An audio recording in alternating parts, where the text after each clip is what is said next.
How Pele's arrival in Nigeria brought temporary peace.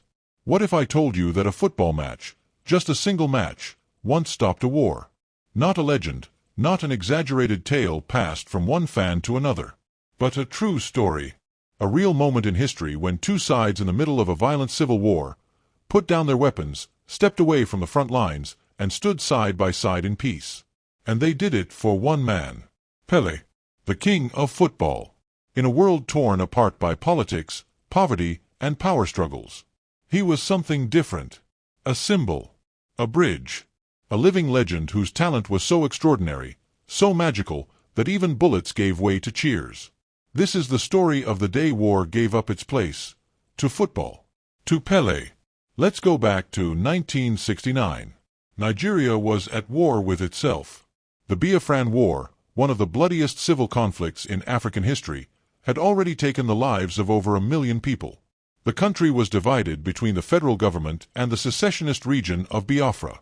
It wasn't just a political fight. It was a humanitarian disaster. Civilians were caught in the middle. Children were starving. Families were displaced. Entire cities were crumbling under the weight of fear and hunger. And in the middle of that devastation came a proposal. Not from the United Nations. Not from diplomats, but from football fans. They didn't want speeches. They didn't ask for resolutions. They wanted Pele. Santos FC, the Brazilian team that carried Pele's name across the globe, was touring the world at the time. In every city they visited, they packed stadiums. For many, it wasn't just a game.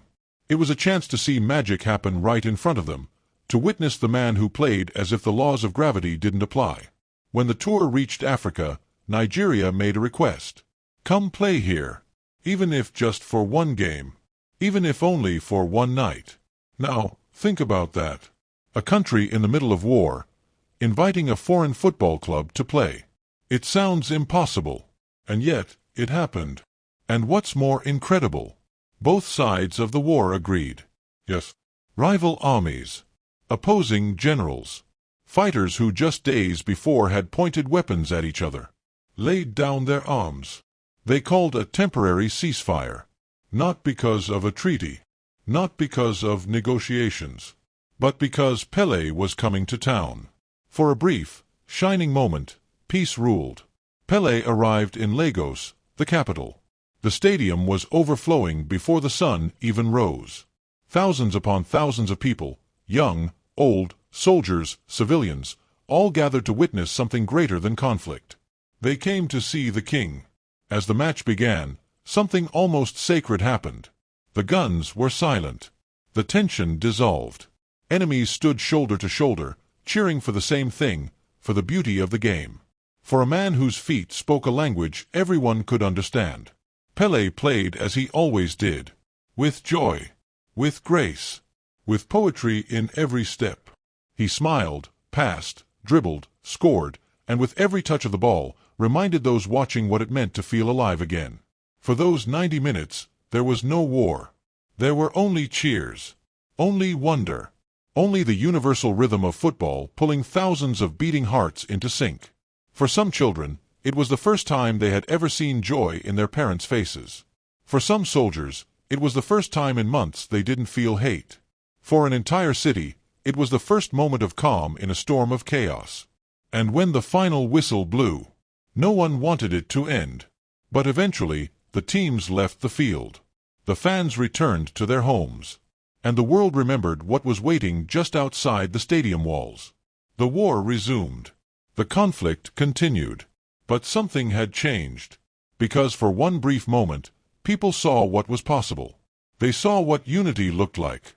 They saw what peace sounded like, not silence, but singing. Not orders, but chants. Not explosions, but applause. Pele didn't make speeches that day. He didn't ask for peace. He didn't choose sides or speak of politics. He simply did what he had always done. He played football. But in doing so, he did something no leader, no army, no government had been able to do.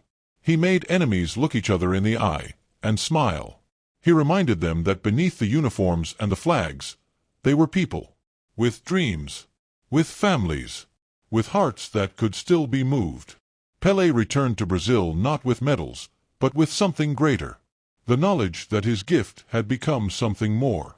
That the ball at his feet was no longer just a toy or a tool. It was a symbol, a messenger, a bridge between divided souls.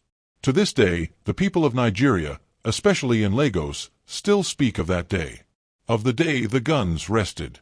The day hope visited. The day the king came.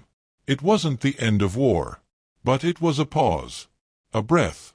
A glimpse of what peace might feel like, even if just for one game. And that's the power of Pelé. Not just the goals he scored. Not just the titles he won. But the way he played the game, with such love, such beauty, such joy, that the world itself stopped to watch.